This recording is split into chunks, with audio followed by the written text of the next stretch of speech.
Ang kwentong ito ay hango sa totoong buhay. Karanasan ito ni Junar. Taong 1964, Tagapulan, Samar.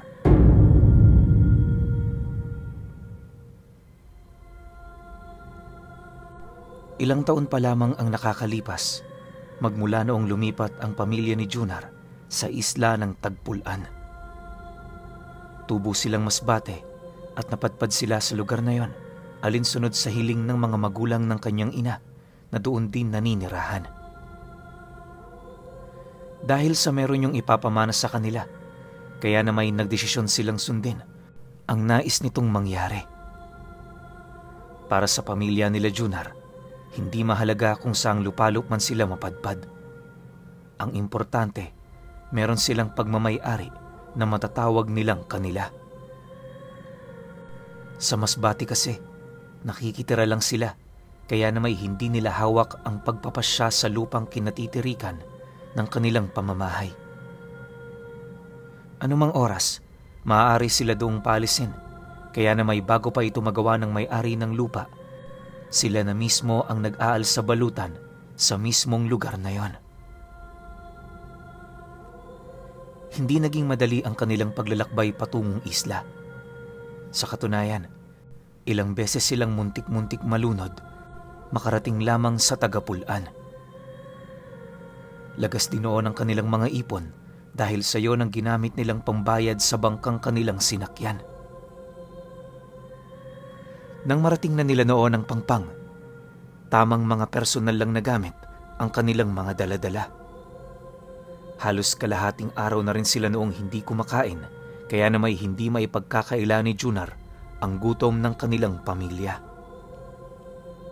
Gayunpaman, pilit nila yung tiniis sa kadahilanang ayon sa nanay nila, malapit na sa lugar na yon ang tahanan ng mga magulang nito. Makalipas pa ang ilang minuto, meron na silang nasipat na isang mumunting nayon di kalayuan sa pantalan. Sa dulong parte nito, may nakita silang isang di kalakihang bahay na ayon sa nanay nila, yon ang tahanan na kinagis na nito. Matapos naman yung marinig nila Junar, dali-dali naman silang lumapit sa bahay para kilalanin ang kanilang mga lolo't lola. Maya-maya pa, nang marating na nila ang bakuran nito, agad naman silang sinalubong ng dalawang matanda. Sa pagpasok naman nila sa loob, napag-alaman nila na ang tanging anak lang pala ng dalawa ay yung nanay nila. Dahil dito, nasisiguro nila Junar, lahat ng pagmamay-ari ng dalawang matanda ay ipapasa sa kanilang pamilya. Sa pagpapatuloy ng pakikipag-usap ng kanilang ina sa ama nito, wala naman silang ginawa kundi ang manatiling tahimik. Sa kanyang pagmamasid noon, pansin na pansin naman niya na tila ba hindi pa gaanong katandaan ang lolo nila. Kung hindi nagkakamali noon si Junar, nasa edad 50 anyos pa lamang ito. Bukod kasi sa hindi pa kulukulubot ang balat nito, hindi pa rin kumukupas ang maganda nitong postura. Pagkaraan pa ng ilang minuto nilang pagmamasid, agad namang tinawag ng matanda ang tatlo nitong apo. Nang marinig naman yon nila Junar, dali-dali naman sila roong lumapit alinsunod sa nais nitong mangyari. Maya-maya pa, pagharap naman nila rito, bigla naman itong inilapat sa kanilang mga ulo ang kaliwang kamay nito. Matapos naman yung gawin ng matanda, dahan-dahan naman yung napatitig sa kanya habang nagtatanong naman yun ng, "Ikaw, iho, ano ang pangalan mo?" Junar Holo, bakit ho? Nagtatakang sagot naman dito ni Junar. Nang marinig naman yon ng matanda, napangiti lang naman ito na para bang meron yung nakitang espesyal sa kanya. Hindi naman niya yun gaanong pinansin, lalo pat wala naman siyang kaide-ideya sa nais nitong iparating.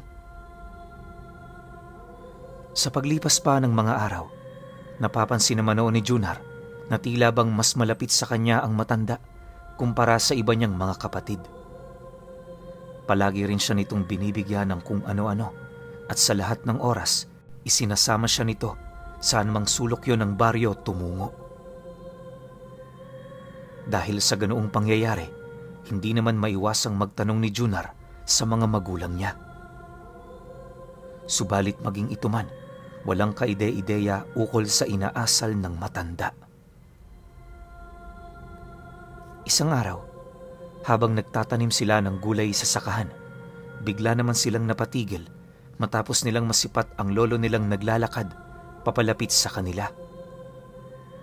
Nang mapansin naman yon ng kanyang ama, dali-dali naman yung lumapit sa kanya habang nagwiwika yun ng, Junar, kami na muna rito. Magbihis ka na. Mukha yatang may lakad kayo ni tatay.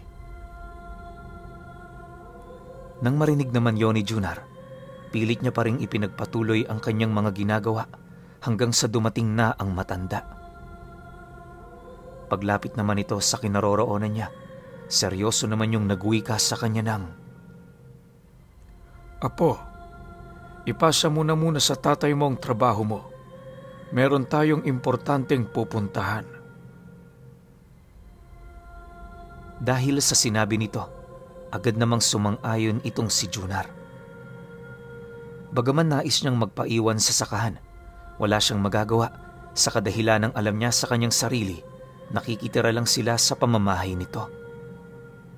Hanggat maaari, kinakailangan niyang sundin ang lahat ng nais nitong ipagawa kung nais nila doong manatili sa loob ng mahabang panahon. Sa pag-ahon naman niya sa sakahan, dali-dali naman siyang bumalik sa kanila para magbihis.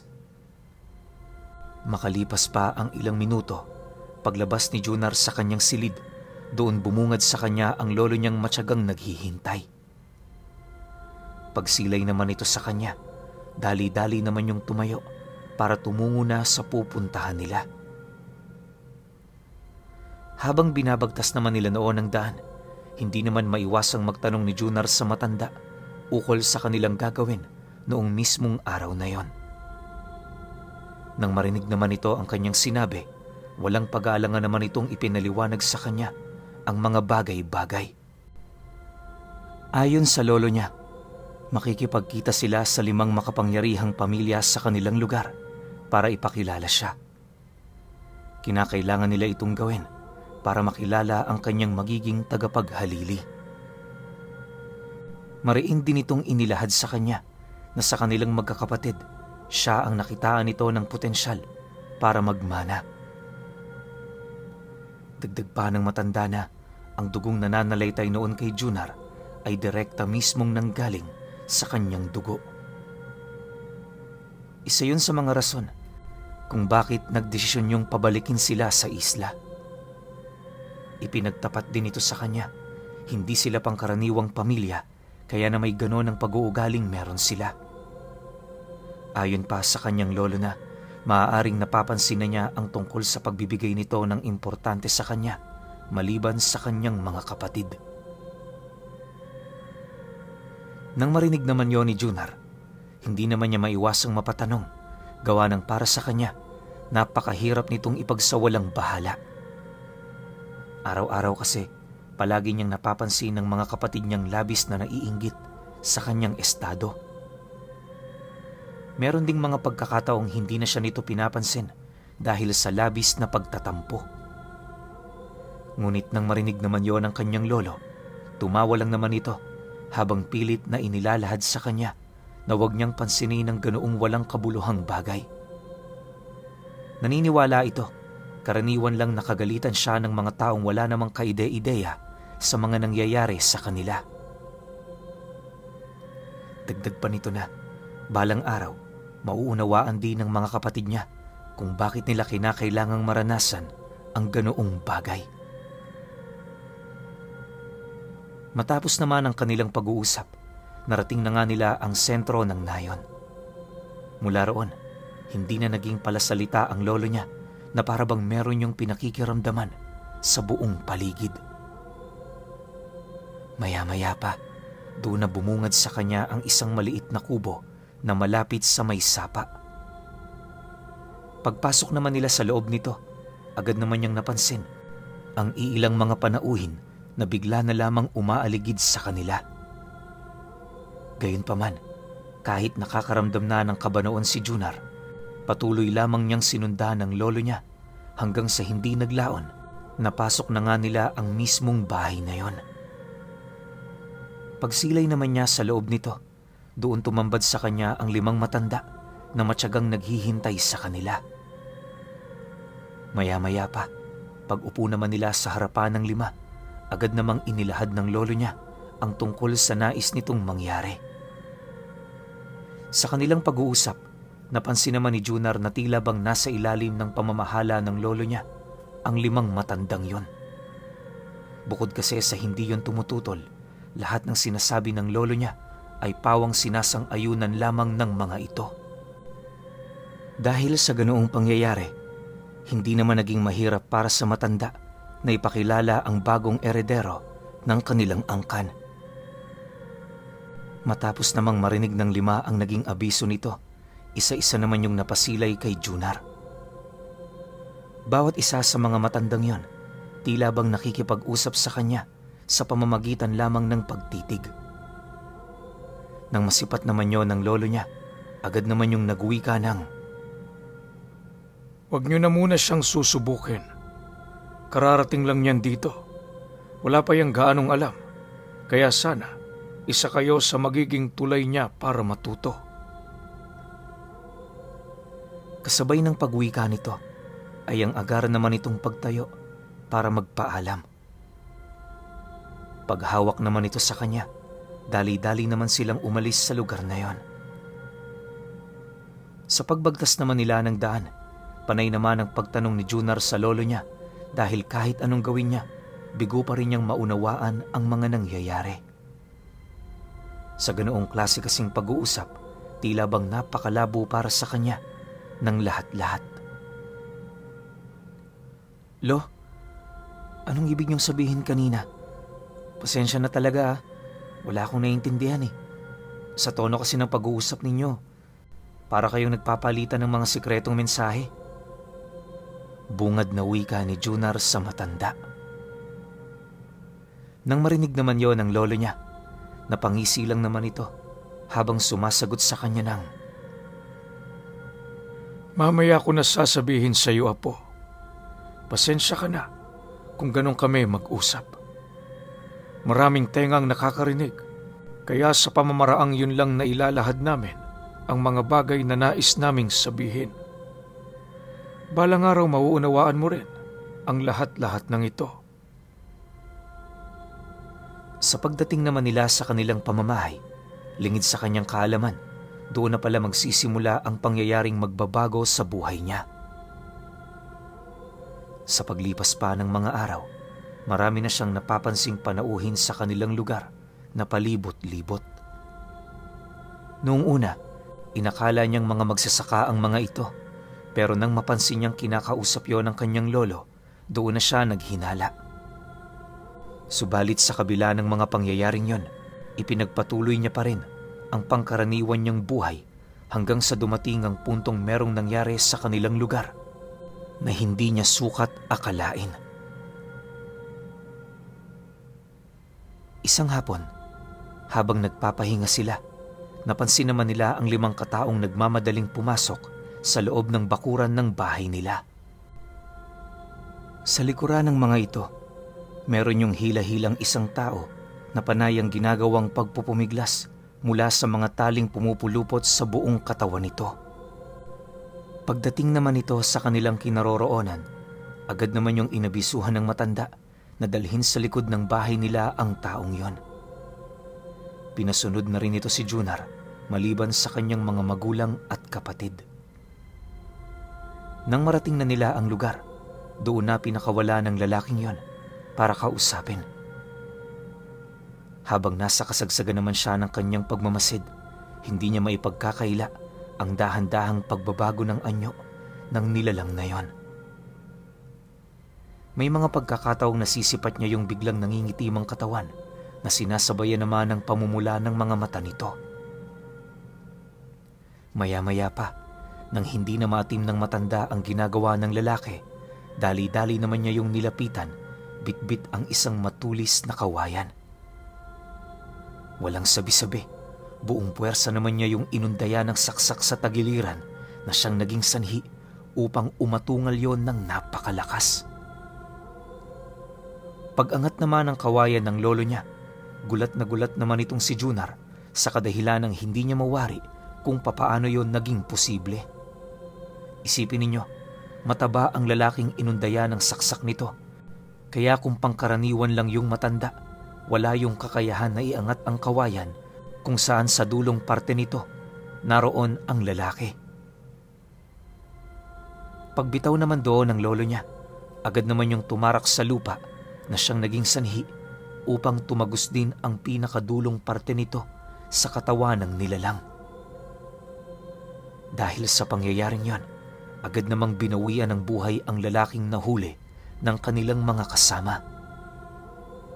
Maya-maya pa, agad naman yung ipinalibing ng matanda, di kalayuan sa kanilang bahay. Sa pagbalik ng katahimikan, dahan-dahan naman silang naglakad pabalik sa kanilang mga kamag-anak.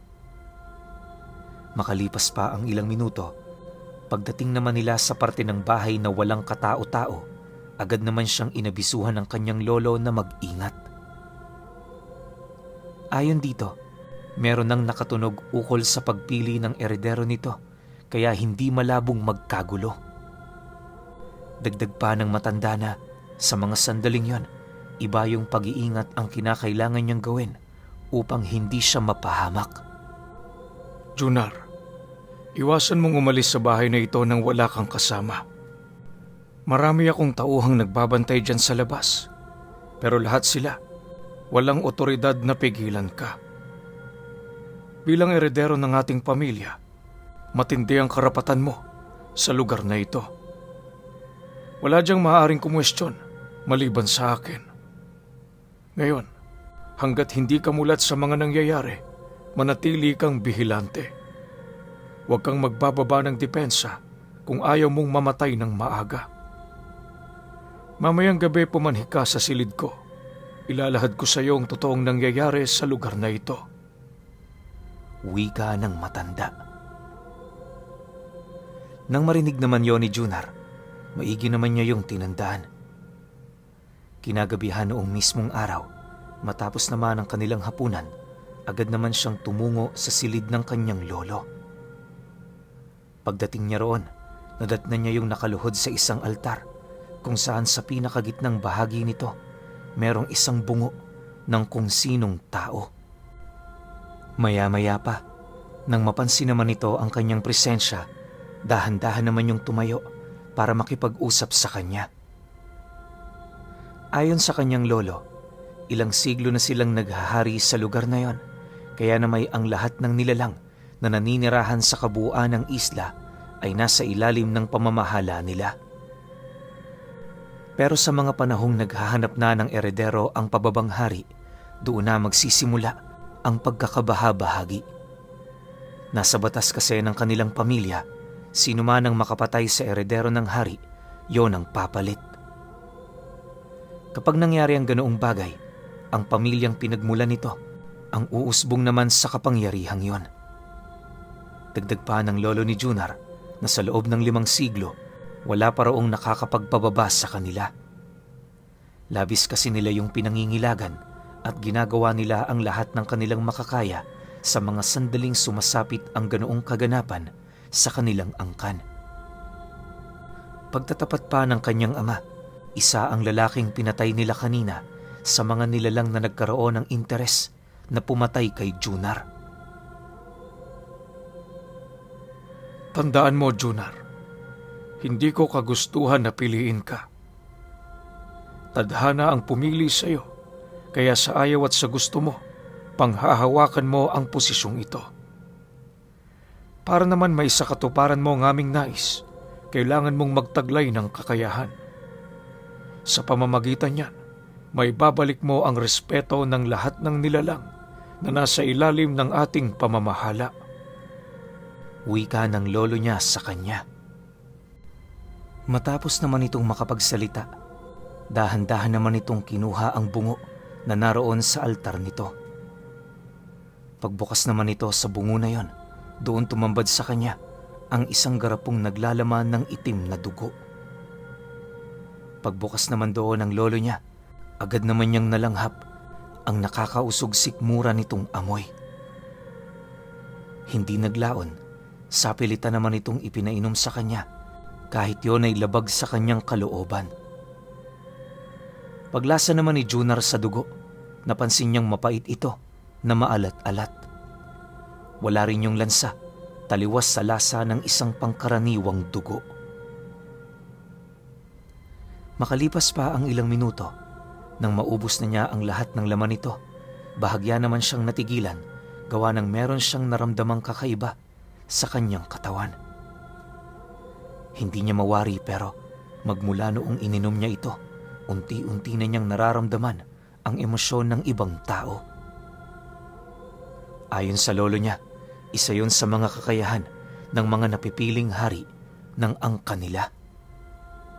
Dagdag pa nito na sa ganoon niyang kakayahan, magagawa niyang utusan ang kahit na sino sa mga wisyong kanyang nararamdaman.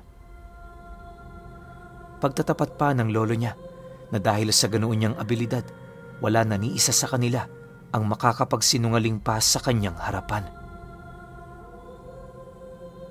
Patikim pa lamang yan ng kabuuan ng iyong kakayahan. Kapag nakababa na ako sa pwesto, tsaka mo palang makukuha ang kabuuan ng kakayahan ko.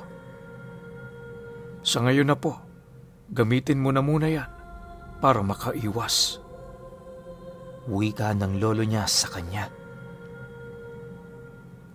Matapos naman yung marinig ni Junar, tumangulang naman siya, hudyat ng kanyang pagsang-ayon.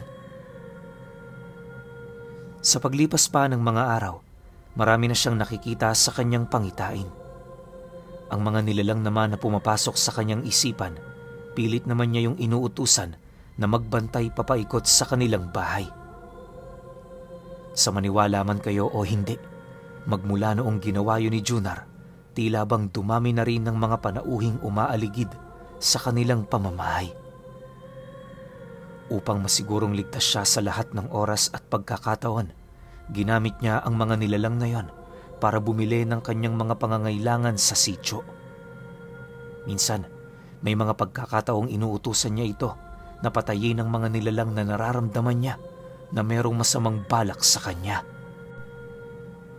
Ayon kay Junar, nasa estado ng ginagawa niya, para siyang nakikipaglaro noon kay kamatayan. Yun nga lang, ang ginagamit niya, buhay ng kanyang mga tauhan. Dagdag pa ni Junar na sa paglipas pa ng mga araw, marami na siyang napapatay na mga nilalang na nasa panig ng kaliwa. Kalimitan sa mga ito, kung hindi mga mangkukulam, mga aswang na naglalagay ng marka sa labas ng bakod ng bahay nila. Ilang buwan pa noon ang lumipas, sanay na si Junar sa ganoong pangyayari. Dahil sa kanyang abilidad noong mag-utos, mas lalo pa siyang kinagalitan ng bawat pamilyang nag-aasam ng kanyang posisyon. Hindi naglaon, pagtungtong naman ng araw na kanilang pinakahinihintay, ang lolo niya na mismo ang nag-abiso na mas lalong pag-igtingin ang pagbabantay sa kanilang lugar. Sa pagsapit ng gabi noong mismong araw, napansin naman noon ni Junar ang dahan-dahang pamumula ng buwan. Ayon sa lolo niya, yon ang senyales ng paglipat ng posisyon sa kanya. Sa basbas ng bakunawa, rerespetuhin ito ng lahat ng nilalang na nasa ilalim ng kanilang pamamahala. Tuluyan na ring mawawala ang pagkakabahabahagi dahil sa pagkakaroon na nila ng panibagong hari. Ilang oras pa ang lumipas, sumapit naman ang 11:00 ng gabi, kung saan yun naman ang naging hudyat ng pagpapasa sa kanya ng kapangyarihan. Sa pagkakatanda noon ni Junar, sa isang burol nila noon ginawa ang ritual. Maraming ritual siya noong pinagdaanan, makuha lamang ang pangunahing bertud na tinatangan ng kanyang lolo. Matapos naman yung maipasok sa kanyang sistema, doon niya naramdaman ang pangingibabaw ng kanyang kakayahan sa lahat ng nilalang na nasa ilalim ng kanilang pamamahala. Sa pagwawakas naman ng paglipat ng titulo, si Junar na mismo ang nagbigay ng panibagong utos. Lahat ng nilalang na nagbalak ng kasamaan sa kanya noon, sapilitan niya itong pinapatay. Nang maisakatuparan na niya ito, nagbukas naman niya ng panibagong yugto para sa kanyang paghahari. Siya nga pala, pinuno. Pasensya na kayo kung hindi ko inilahad ang tungkol sa lahi nila Junar. Wala tayong magagawa, yon ang nais niyang mangyari. Ang mga karanasan din niyang nailathala rito, pawang mga mabababaw pa lamang at purong mga bago niya lang na karanasan. Pero alam niyo ba, na sa paglipas pa ng mga taon, maraming ipinapatay si Junar na siya namang nagpatatag sa pundasyon ng kanilang sikretong samahan. Magpahanggang sa ngayon, nananatili pa ring buhay itong si Junar, pasimpleng nagtatago sa ibang lugar kasama ang mga taga-sunod niya. Kung iisipin, wala naman talagang nakakatakot sa kakayahan niya. Maliban sa abilidad niyang kayang kumonekta at mag-utos sa lahat ng nilalang na itinuturing siyang bagong hari.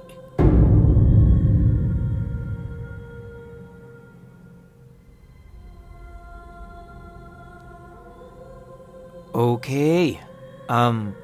Opinyon ko sa kwento.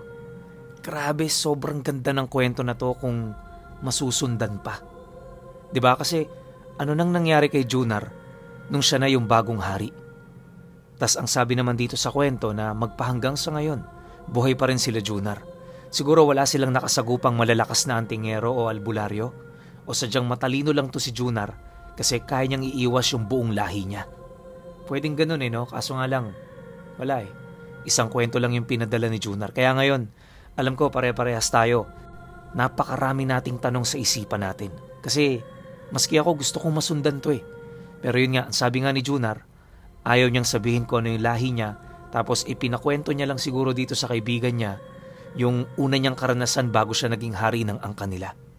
'Di ba? Pero nakakatakot din mapunta rito sa angka nila Junar kasi pwede kang mamatay.